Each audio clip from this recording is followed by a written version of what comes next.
10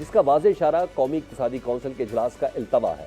ذرائع کے مطابق این سی سی کا 3 جون کو ہونے والا اجلاس ملتوی ہو گیا، جس کا باقاعدہ نوٹیفیکیشن بھی جاری کر دیا گیا ہے۔ اجلاس میں وفاق اور صوبوں کے ترقیاتی منصوبوں کی منظوری دی جانی تھی۔ بدلتے حالات میں وزارت پارلیمانی امور نے بجٹ اجلاس کی ترمیم شدہ سمری وزیر اعظم کو بھجوانے کا عندیہ دیا ہے، جس کے بعد صدر مملکت وزیر اعظم کی ایڈوائز پر دوبارہ بجٹ اجلاس کی نئی تاریخ کا اعلان کریں گے۔ ماہرین کہتے ہیں کہ یہ واضح اشارہ ہے کہ بجٹ اجلاس سے پہلے قانون سازی کے لیے اجلاس بلانے کا پلان بن چکا ہے، کیونکہ بجٹ اجلاس کے دوران کسی قسم کی قانون سازی نہیں ہو سکتی، اس لیے یہ ہنگامی نوعیت کے اقدامات کیے جا رہے ہیں۔ ان تیاریوں کے باوجود 28ویں ترمیم کے لیے مجوزہ قانون سازی پر اتحادی جماعتوں خصوصاً پیپلز پارٹی کے تحفظات سامنے آئے ہیں۔ ذرائع کا کہنا ہے کہ پیپلز پارٹی کو اعتماد میں لینے کے لیے اہم شخصیات کو متحرک کر دیا گیا ہے۔ پیپلز پارٹی کو منانے اور 28ویں آئینی ترمیم کے مشن کو پایہ تکمیل تک پہنچانے کے لیے وزیر داخلہ محسن نقوی بھی متحرک ہو گئے ہیں۔ گزشتہ روز محسن نقوی کی کراچی میں صدر آصف زرداری کے ساتھ 2 گھنٹے کی طویل ملاقات ہوئی۔ ملاقات میں ملک کی مجموعی سیاسی داخلی اور سیکیورٹی صورتحال سمیت اہم قومی امور پر تفصیلی تبادلہ خیال کیا گیا۔ ذرائع بتاتے ہیں کہ ملاقات کا مرکزی ایجنڈا 28ویں ترمیم ہی تھا۔ 27ویں آئینی ترمیم سے پہلے بھی وزیر داخلہ محسن نقوی اور صدر زرداری میں اہم ملاقات ہوئی تھی، جس کے بعد ہم نے دیکھا تھا کہ پیپلز پارٹی 27ویں ترمیم کے لیے پیش رہی تھی۔ بلال بھٹو عوام کو 26ویں ترمیم کی طرح 27ویں ترمیم پر بھی قائل کرتے نظر آئے، لیکن 28ویں ترمیم پر بلاول بھٹو شدید تحفظات رکھتے ہیں۔ خاص طور پر وہ صوبوں کے وسائل کی تقسیم کے فارمولے میں تبدیلی پر سمجھوتہ کرتے نظر نہیں آتے۔ ذرائع بتاتے ہیں کہ بلاول بھٹو زرداری فی الحال گلگت بلتستان میں الیکشن مہم میں مصروف ہے، اور بلاول بھٹو کو راضی کیے بغیر بجٹ کی نئی تاریخ کا اعلان مشکل دکھائی دیتا ہے۔ 28ویں ترمیم کی اس بحث میں گلگت بلتستان کا الیکشن انتہائی اہم ہو گیا ہے، جہاں نون لیگ، پیپلز پارٹی سمیت دیگر سیاسی جماعتوں کی انتخابی مہم میں بھی تیزی آ گئی ہے۔ بلاول بھٹو کے بعد مسلم لیگ نون کے قائد نواز شریف بھی انتخابی مہم کے لیے گلگت پہنچے۔ گلگت میں انتخابی جلسے سے خطاب کیا۔ نواز شریف نے کہا کہ گلگت بلتستان میں منصوبے شروع ہوتے ہیں اور ختم ہونے کا نام نہیں لیتے۔ ہمارے علاوہ کسی جماعت نے ادھر کام نہیں کیا۔ یہاں کی سڑکوں کا حال دیکھ کر بہت دکھ ہوتا ہے۔ میاں نواز شریف نے کہا وہ کسی کی برائی یا تنقید کر کے ووٹ نہیں مانگتے، ہم اپنی کارکردگی کی بنیاد پر ووٹ مانگتے ہیں۔ میرا دل روتا ہے کہ آپ لوگوں کی سہولتوں کے لیے کیوں پیسہ نہیں لگایا گیا، وہ پیسہ کہاں گیا؟ جہاں اسپتال بنایا تو ہم نے بنایا، ہائیڈل پاور پلانٹ ہم نے لگائے، نگر کا منصوبہ ہم نے مکمل کیا، مجھے بتائیں کہ کسی اور پارٹی نے کوئی کام کیا ہو؟ بلاول بھٹو نے میاں نواز شریف کی خدمت کی سیاست کے بیانیے کے مقابلے میں پیپلز پارٹی کی سندھ میں کارکردگی کی مثال گلگت کی عوام کے سامنے رکھی۔ اس کردو میں جلسے سے خطاب میں بلاول بھٹو نے کہا کہ سندھ میں 2022 میں سیلاب آیا تو ایسا لگا پورا صوبہ ڈوب گیا ہے۔ سندھ میں سیلاب سے تباہ 20 لاکھ گھر بنا کر دے رہے ہیں، 20 لاکھ خاندانوں کو گھر مالکانہ حقوق کے ساتھ دے رہے ہیں۔ فیصلہ کیا کہ سڑکیں بنانے سے پہلے سیلاب متاثرہ افراد کو گھر بنا کر دیں گے۔ گھروں کے اس منصوبے سے 10 لاکھ لوگوں کو روزگار ملا۔ بلاول بھٹو نے کہا کہ 7 جون کو تیر پر مہر لگائیں، ہم یہاں پر سندھ کی طرح گھر بنا کر دیں گے۔ کراچی میں کینسر اور دیگر بیماریوں کا علاج 100% مفت کیا جاتا ہے۔ بلاول بھٹو نے میاں نواز شریف کا نام لیے بغیر طنز کرتے ہوئے کہا کہ آج گلگت میں ایک مہمان آیا ہے، کہیں وہ برا ہی نہ مان جائے۔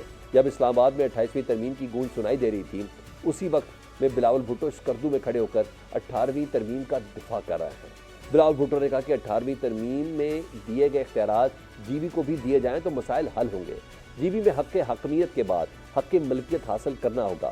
اسلام آباد کو ماننا ہوگا کہ جی بی کے وسائل یہاں کے عوام کے ہیں۔ جب تک اسلام آباد نہیں مانے گا، جی بی اور پاکستان میں ترقی ممکن نہیں ہے۔ تجزیہ کاروں کا کہنا ہے کہ 28ویں ترمیم کی بیل 7 جون کو گلگت بلتستان کے الیکشن کے نتائج کے بعد ہی کسی منیر چڑھے گی۔ گفتگو میں شامل کر رہے تھے سینئر اینالسٹ نصر اللہ ملک صاحب کو۔ ملک صاحب، یہ خبریں آ رہی ہیں کہ حکومت بجٹ سے پہلے کوئی 28ویں ترمیم کرنا چاہتی ہے، اس لیے بجٹ اب 5 جون کی بجائے 10 یا 12 تاریخ کو پیش کیا جائے گا۔ آپ کے پاس اس حوالے سے کوئی معلومات ہیں؟ کیونکہ جس طریقے سے گلگت بلتستان میں تقریریں ہو رہی ہیں، عوام سے جو گفتگو ہو رہی ہے، وہ ساری کی ساری کہیں نہ کہیں 28ویں ترمیم سے کوئی مشروط ہی نظر آ رہی ہے۔ آپ کو لگ رہا ہے کوئی ایسا امکان؟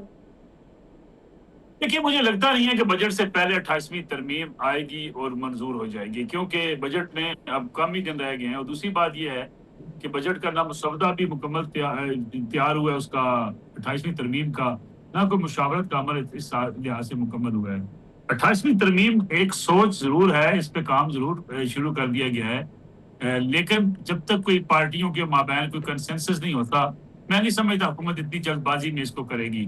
اور پھر کوئی ایسی چیز نہیں ہے کہ بجٹ سے پہلے اس کو منظوری ہر حال میں لازم ہے، بجٹ کے بعد بھی کیا جا سکتا ہے۔ البتہ یہ سوچ پہلے اس لیے پائی جاتی تھی اور لوگ اس لیے بات کر رہے ہیں کہ اس کے امکانات ہیں کہ وہ سمجھتے ہیں کہ بجٹ میں جو الوکیشن ہے فنڈز کی، وہ اگر NFC ایوارڈ کے حوالے سے یا صوبوں کے اختیارات کے حوالے سے کچھ چیزیں 28ویں ترمیم میں طے پا جاتی ہیں تو پھر بجٹ میں بھی اس کو اسی طریقے سے اکاموڈیٹ کیا جائے گا.